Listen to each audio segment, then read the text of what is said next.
சுயம் சேனல் நேயர்களுக்கு உங்கள் சபரிநாதனின் அன்பு வணக்கங்கள்.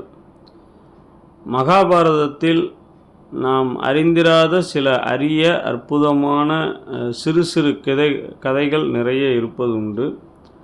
அதுபோன்று நான் ஒரு குருச்சேத்திர போரில் நடைபெற்ற ஒரு அருமையான சரணாகதி தத்துவத்தை விளக்கக்கூடிய ஒரு சிறு கதையை படித்தேன். மிகவும் அற்புதமாக இருந்தது. அந்த கதையை இப்போது நான் உங்களோடு பகிர்ந்து கொள்கிறேன். மகாபாரதத்தில் குருச்சேத்திர போரின் போது நடைபெற்ற ஒரு சம்பவத்தை நான் இப்போது உங்களுடன் பகிர்ந்து கொள்கிறேன். பாண்டவர்களுக்கும் கௌரவர்களுக்கும் நிகழப்போகும் போருக்கான ஆயத்தங்களை செய்து கொண்டிருந்தனர். குருச்சேத்திரத்தில் யானைகளை கொண்டு பெரும் மரங்களை வேரோடு பிடுங்கி அகற்றி நிலத்தை சீர்படுத்தி கொண்டிருந்தனர். ஒரு மரத்தில் தாய் சிட்டுக்குருவி ஒன்று தன் 4 குஞ்சுகளுடன் வசித்து வந்தது. அந்த மரம் அகற்றப்படும் போது பறக்க அறியாத தன் குஞ்சுகளுடன் தாய்க்குருவியும் தரையில் கூட்டோடு விழுந்துவிட்டது.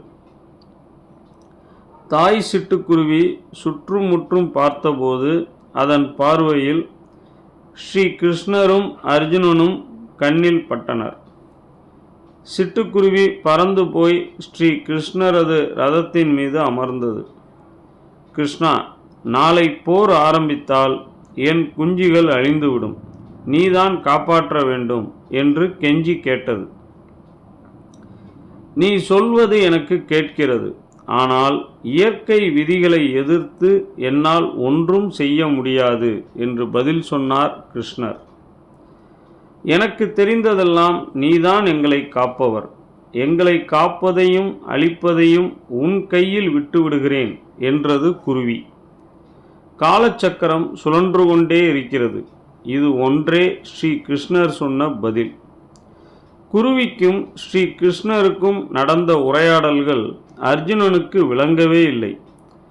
போருக்கு முன் ஸ்ரீ கிருஷ்ணர் அர்ஜுனனிடம் தன் வில்லையும் அம்பையும் எடுத்து கொடுக்க சொன்னார். அர்ஜுனனுக்கு ஆச்சரியம். போரில் தான் கலந்து கொள்ளப் போவதில்லை என்று சொல்லி தனக்கு சாரதியாக மாறிய ஸ்ரீ கிருஷ்ணர் எதற்காக தன் வில்லையும் அம்பையும் கேட்கிறார் என்று புரியவில்லை. ஆனாலும் அவற்றை எடுத்து ஸ்ரீ கிருஷ்ணரிடம் கொடுத்து விட்டான். ஸ்ரீ கிருஷ்ணர் ஒரு யானை மீது அம்பை தொடுத்து அதன் கழுத்தில் இருந்த மணி ஒன்றை அறுத்து எறிந்தார். யானையை குறிவைத்து அதன் மீது அம்பை எய்து அதனை கொல்ல முடியாமல் அதன் கழுத்தில் இருந்த மணி ஒன்றை மட்டும் அறுத்து எறிந்த ஸ்ரீ கிருஷ்ணரை கிண்டலாக பார்த்தான் அர்ஜுனன். ஸ்ரீ கிருஷ்ணரை விட தான் வில் வித்தையில் சாமர்த்தியசாலி என்னும் எண்ணம் அவனுக்குள் ஏற்பட்டது. மனிதன்தானே, நான் வேண்டுமானால் அம்பு எய்து யானையை வீழ்த்தட்டுமா என கேட்டான் அர்ஜுனன். ஒரு புன்முறுவலுடன் வில்லையும் அம்பையும் அர்ஜுனனிடம் கொடுத்து பத்திரமாக தேருக்குள் வைக்க சொல்லிவிட்டார் ஸ்ரீ கிருஷ்ணர். பிறகு ஏன் யானை மீது அம்பை எய்தீர்கள் என கேட்ட அர்ஜுனனிடம், அப்பாவி சிட்டுக்குருவியின் கூட்டை கலைத்து போட்டதற்கு யானைக்கான தண்டனை இது என்று மட்டும் சொன்னார் பகவான். அர்ஜுனனுக்கு பகவான் சொன்னது எதுவும் விளங்கவில்லை. போர் நடந்து பாண்டவர்கள் 18ஆம் நாள் யுத்தத்தில் வென்றும் விட்டனர். அர்ஜுனனுடன் பரமாத்மா கிருஷ்ணன் போர்க்களத்தை சுற்றி வருகிறார்.